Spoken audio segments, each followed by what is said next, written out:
सुरू झाले की कसे एका मागोमाग एक येत असतात. पण तुम्हाला माहिती आहे का, कधी कधी गुंतवणूक ही सुद्धा संकटामध्ये एक संधी देऊन जाते. माझे एक क्लायंट आहेत, मला आजही त्यांचं बोलणं आठवतं. 50 लाख रुपये त्यांच्याकडे अवेलेबल होते आणि त्यांनी एक VRS घेतली होती. वय वर्ष 55 होतं त्यावेळेस. आणि त्यांनी असं ठरवलं होतं की VRS घेतल्यानंतर स्वतःचा बिझनेस स्टार्ट करावा.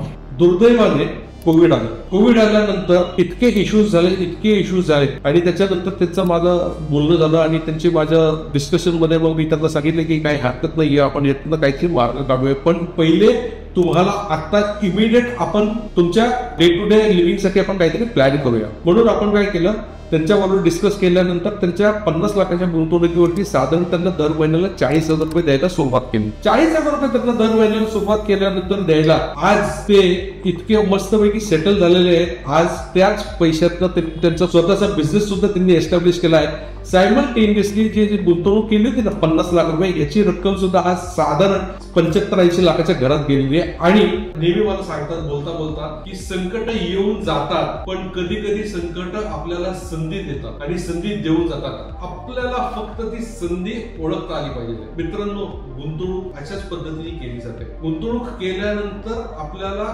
थांबावं लागतं. थांबल्यानंतर आपल्याला कळतं की त्याचं डिसिजन कसं होतं, ते प्रॉपर होतं का नाही. तुम्हाला सुद्धा आमच्याकडून जर अधिक माहिती हवी असेल किंवा आमच्या बरोबर गुंतवणूक स्टार्ट करायची असेल तर इंटरेस्टेड म्हणून या व्हिडिओला तुम्ही कमेंट करा. मी किंवा माझा टीम मेंबर यापैकी कोणीतरी तुमच्याशी संपर्क साधेल.